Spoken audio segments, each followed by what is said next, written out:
So when we take an image, we can shoot in JPEG or we can shoot in RAW. One of the reasons why you want to shoot in JPEG is because it's a compressed format. It's a smaller file size because it strips a lot of the information that it figures we don't need away, and gives us a nice processed image. Whereas RAW will read out all the information that is capable from the sensor and give that to you, and that allows you the ultimate flexibility in manipulating your files. So the easiest way to manipulate a file is to go into a raw editor. If you don't have Lightroom or unfamiliar with Lightroom, you can use Adobe Camera RAW. And to access Adobe Camera RAW, all you have to do is drag and drop your RAW file onto the Adobe Photoshop icon in the dock. Okay, so I have up dropped in a file. It's a cityscape, bright sunny day. We have clouds, we have buildings, and then we also have a parking lot. Now, one of the things that I've noticed is exposure being one of those things that people having some troubles with. Now, what is the difference between a properly exposed image versus, say, a underexposed image or an overexposed image? Well, the best way to determine that is by going up to the top right. We see this little chart, and we call this the histogram. With the histogram, it kind of gives us an idea of what's going on in the image. Now, if we look in the center, that is normally where we would like to keep a properly exposed image. Now, if we look at this particular image of our cityscape, we notice that all the information is leaning towards the right side of the graph. And so if we see it clipped where we know it's more information, but it's kind of clipped right there, that means it's overexposed. So if it's to the right, it's overexposed. If it's to the left, then it's underexposed. So we can actually see in real time as we move the exposure slider what happens. So this is properly exposed according to the histogram, and then if we go closer to the left, we see that it is underexposed. Now, if you look at the image itself, if you just casually glance at the image while we're moving the exposure slider, you'll come to a point where you'll notice that, say, there's a lot of information in the clouds, but then unfortunately the cityscape itself is slightly underexposed. Whereas if we try to properly expose the cityscape, the clouds become overexposed. Now, this gets into an interesting thing, and this is what dynamic range comes into play. Now, we take for granted when we casually walk about the world and we look around and we're in a situation where it's bright light or even if it's dark outside, our eyes are so sophisticated it can compensate for the contrast that we're seeing. Our cameras are less sophisticated, and so in a situation like this, it's going to take an average reading and it's going to try to get as much information as it can from the highlights, the midtones, and the lowlights as possible. Some sensors are capable of 15, 16, 17 stops, and then cheaper the sensor, less dynamic range, the less ability that you have to capture information in the highlights, midtones, and the shadows. So high dynamic range is definitely a hallmark of a top of the line sensor. But anyway, back to the histogram. Now, what do if we want to retain some of the information in the clouds, as well as keep our cityscape properly exposed? Well, that's where all these other sliders come into play. So right now it's the highlights that we need to bring some information back from. So let's try bringing the highlights down. And if you notice, we bring the highlights down, that we actually do get some more information in those clouds, which is great. And then just for effect, let's go the other way. We bring the highlights all the way to 100, and now we don't see as much detail. Zoomed in, we can try it again. That's where we were, and now we can get some definition. So obviously that worked. But say we wanted a little bit more information. Well, look, we can just bring our exposure slider down.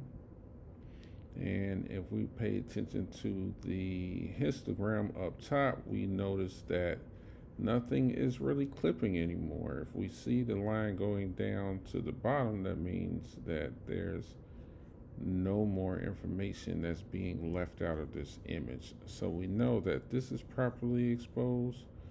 And we look at the cityscape, and is it properly exposed? It looks a little dark. So what if we just bump up the shadows a bit? It doesn't have to be dramatic, but we can look and we can kind of see what's happening with the histogram. It shows us that for the most part, we are not clipping. And so as long as we're not clipping, we're pretty good to go. That means all the information, the dynamic range that we can get out of this image, we pretty much got out of this image. So if we look at it, it's a big difference between what it was before and what it is now. And this is what our eyes do every second of the day that we take for granted. Now, if we want to kind of experiment a little bit, let's start seeing what these other sliders do. So this is our profile. We don't really need to worry about this. It's just going to show us different things. See, it just messes with the color, portrait, standard, vivid. This is more like an auto mode, so we try to stay away from auto modes as much as possible. Adobe Color is the space, that's fine. If we look up here, this will, if we hit auto, it will just pretty much do everything for us. You notice that all the sliders kind of change, and this is just an approximation that the computer uses to try to figure out what would be the most pleasing. Phones do this all the time. They try to do all the guesswork for you, but obviously you would like to fine-tune things to your own specifications, so we try to stay away from auto as much as possible. So click auto again, it resets everything for us, which is annoying, but we can always bring it back, so no big deal. Great. Okay, so basically we talk about white balance. One of the things that happens during the day is that as the sun goes overhead from dusk to dawn, the temperature is constantly changing. Now, on a bright sunny day like this, we're at 55,000 or 5,500 Kelvin, which is a very neutral time of day. If it's cloudy, then the color temperature is a lot cooler. If it's shade, same thing. Tungsten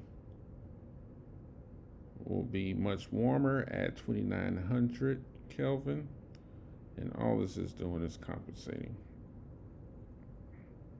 So we'll go back to as we shot it, which is 5,800 Kelvin. So this is closer to neutral.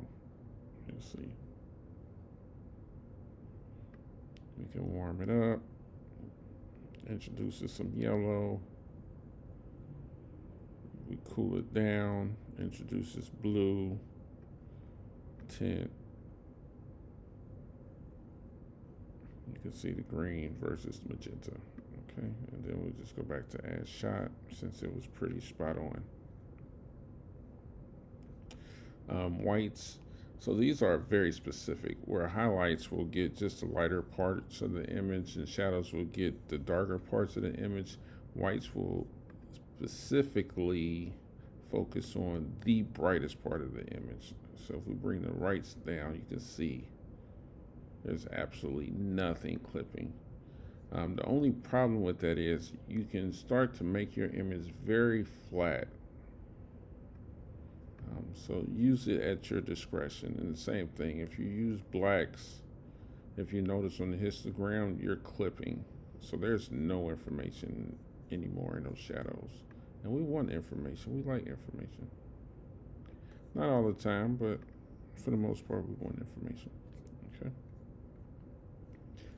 Texture. This is in reference to how it looks. See, we can play with those. So that's purely a stylistic choice. Same thing with clarity. A little bit of clarity goes a long way, I like to say. The haze, same thing.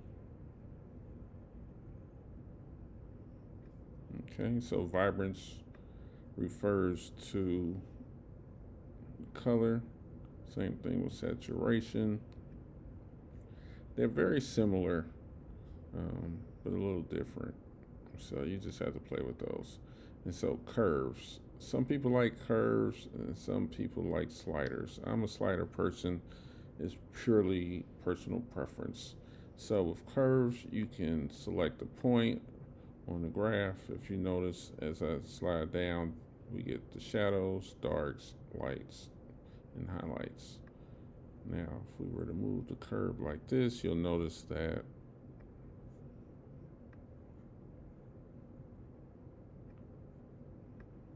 I'm really just killing this photograph. But you kind of get an idea for what's happening. So this is me lowering the shadows. You can see me lift the shadows. This is the midtones. See what's happening in the midtones. And then this is the highlights. Boom, blown out highlights versus we got information in the highlights. So all those things happens in the curve. And if you notice over here, the eye is just visibility. So after you've made a mistake, you can look at it and say, oh, this is what it looked like before I did all that with the curve. And this is what it looks like with the curve. So it's up to you. Detail refers to sharpening, so you can play with that. Color mixer, this is where you can go in and individually say, you know what, I like those blues, but maybe they deserve to be a little bit more magenta, and then you can play with it there. This is for the hue. Then you have saturation. Luminance is just the brightness of the color. So if you have a blue that you think is too bright or too dark, you can really bring it down. And you notice that it doesn't affect the rest of the colors in the image, only the blue channel. So if you want a dramatic sky, you can do it like that. So you can see there's a lot of manipulation that can occur when you shoot RAW versus JPEG.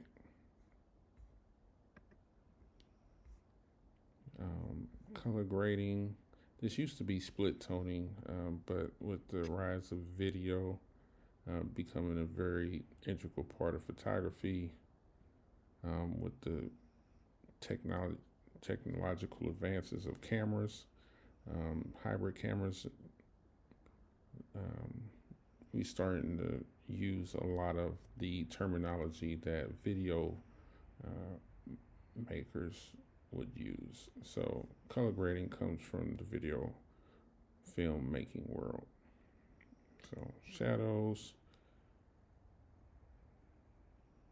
you'll see this a lot in movies where they'll do like a dark bluish teal shadow, and then they'll do a warmer highlight. This is just for a dramatic effect, but you get the idea.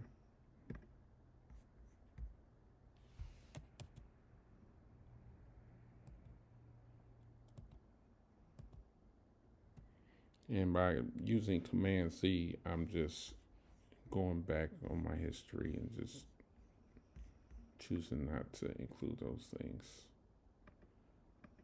Okay, so basis, color mixing, color grading, optics, chromatic aberration. We don't like those things. So chromatic aberration occurs when there is a very bright spot right up against a very dark spot. So along buildings, a lot of times you will see it.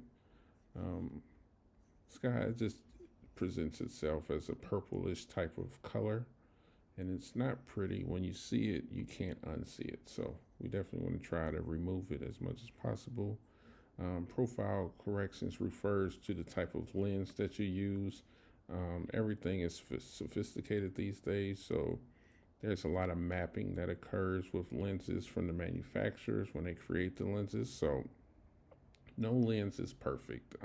That's just the way that things are built. So if we look, because I have somewhat of a wide angle lens, there's going to be some distortion. And so the manufacturer has this correction. It says, okay, so you're on a wide end, and wide angle lenses normally have more distortion than telephoto or longer lenses. So you can see where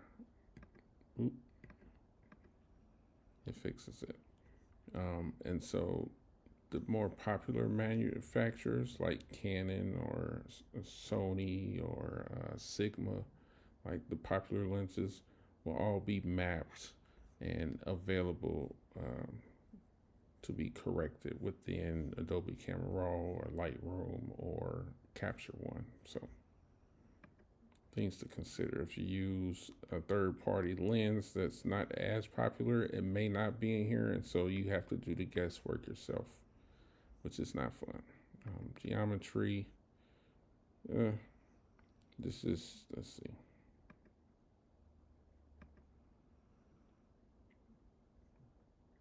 So what's nice about this is, if we look, we have a little bit of keystoning that occurs, and keystoning is just your image at an angle, and this is a result of those lenses again.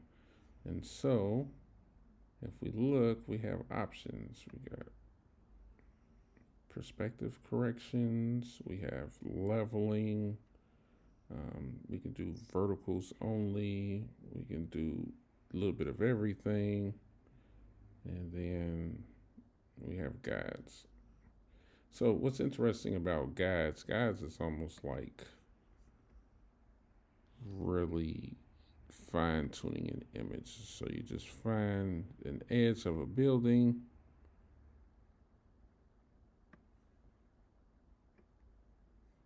and do the other edge of the building, and it will correct for your guides. So you can use it.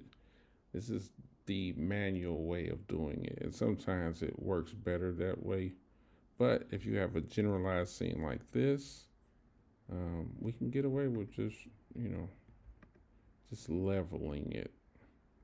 So we got all our buildings straight. Looks a lot more professional. That's one thing you need to keep in mind. Whenever you're doing a cityscape or any type of background that involves straight lines, you want to make sure that you are level.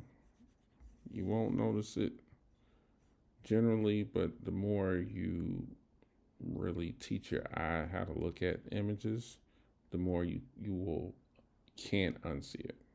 It's just there. So boom, it's a quick, easy fix. And then obviously they got manual where you can fine tune it.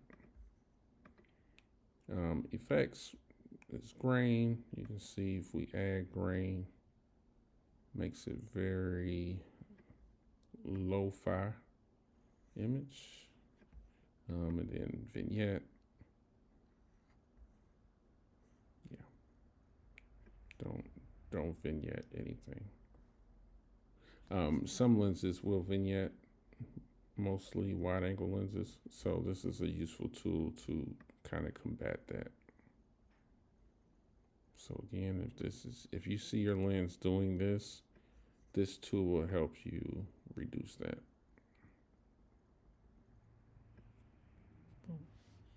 Cool.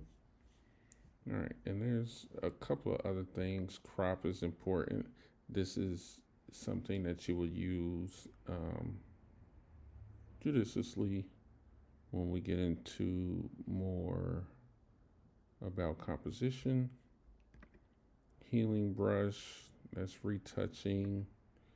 Masking is very interesting. That's more of an advanced feature, but it's a useful feature. Red eye,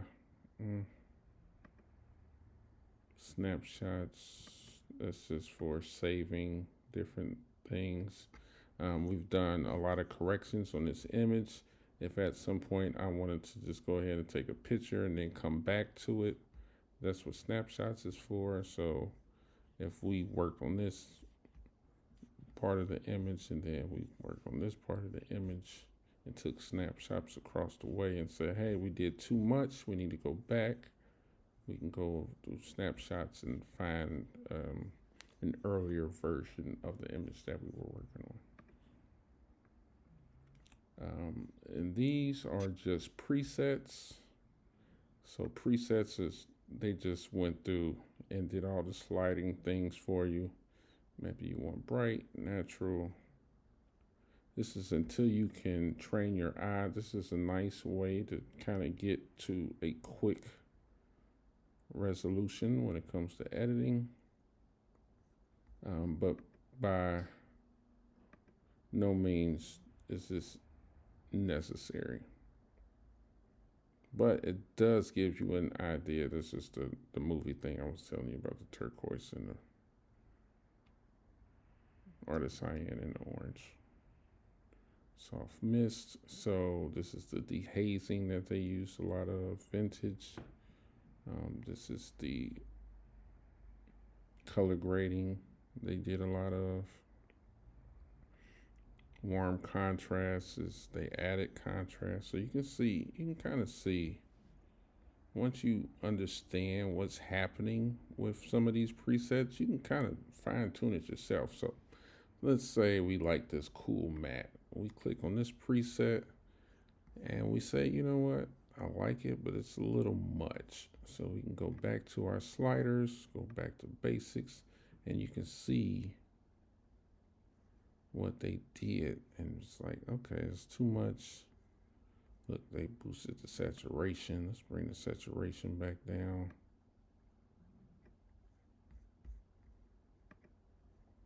They mess with the color grading. Let's bring the color grading back. And so you can kind of see what's happening. So just because you use a preset, don't think of it as the end all be all. Just think of it as a starting point. This is what all those Instagram filters, all those apps you download, this is all they're doing is presets too. So something to keep in mind. But if you are editing on your phone, Darkroom is a great editing app. Photoshop has a mobile app that you can use. Let's see what else is out there. VSCO is a good photo editing app. just got to be careful because everything is subscription based these days. You can get away with some that are not. Obviously, you can use the phone's default apps, but Darkroom is a really good one. I use it on my iPad. Okay. So anyway, we've edited this thing to death. Now we can open it up into Photoshop. Once we do that, now it becomes a JPEG. I mean, it's a flattened file. We can see our layers over here. This lock tells us that it's flattened. If we want to copy this, then all we would have to do is drag this down to here and it will do that. But we're not going to use that right now because that doubles the file size. What is the file size?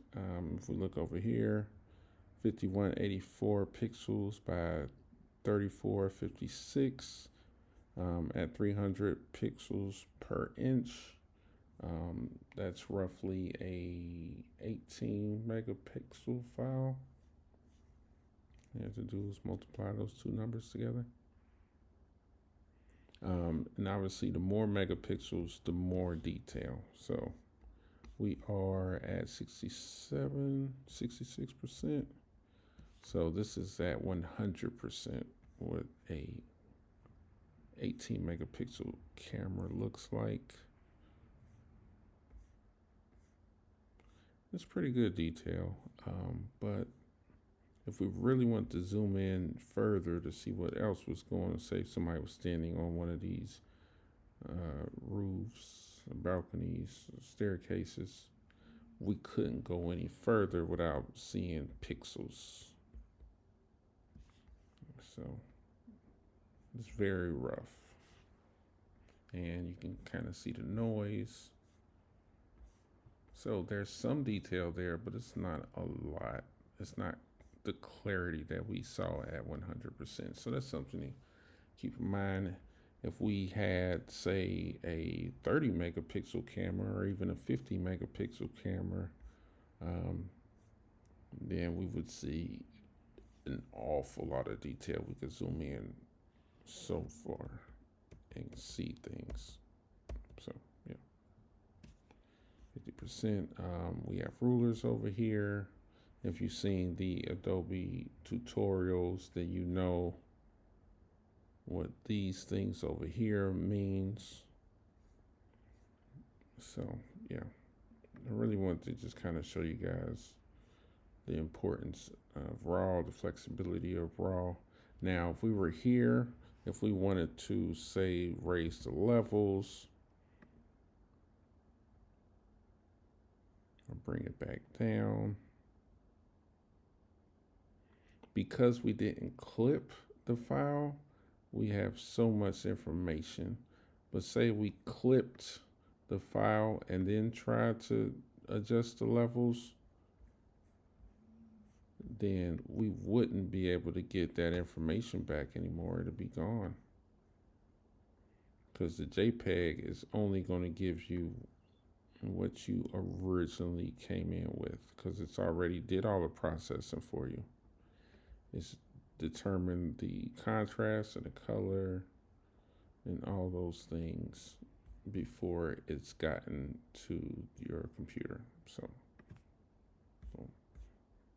be aware. If you're shooting a large amount of images, then maybe you want to do JPEG. But if you're shooting something critical, lighting is constantly changing, very tricky lighting conditions, most of the time I would just say shoot RAW. There's very few times that you need to use JPEG. Now you can take the RAW file, adjust it, and then deliver a JPEG. That's always going to be the easiest. And the reason being is that most computers aren't equipped with Photoshop, so they can't read a Photoshop file. Some computers can't read TIFFs, depending on the way the TIFF file is rendered. So JPEG is a universal format, so keep that in mind. Other than that, if we want to look at image size, we can do that here. This gives us a little preview, shows us our pixels, our resolutions, our dimensions. If we want to resample, we can do that.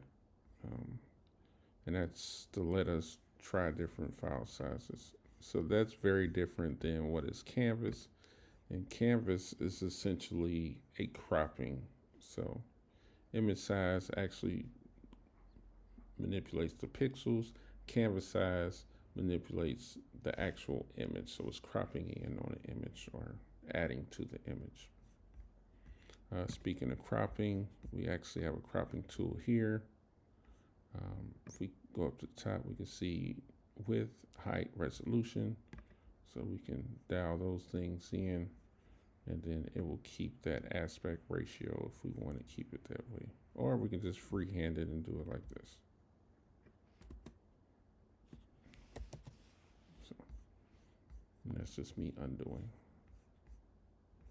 All right. That should do for now. If you have any questions, feel free to contact me. All right.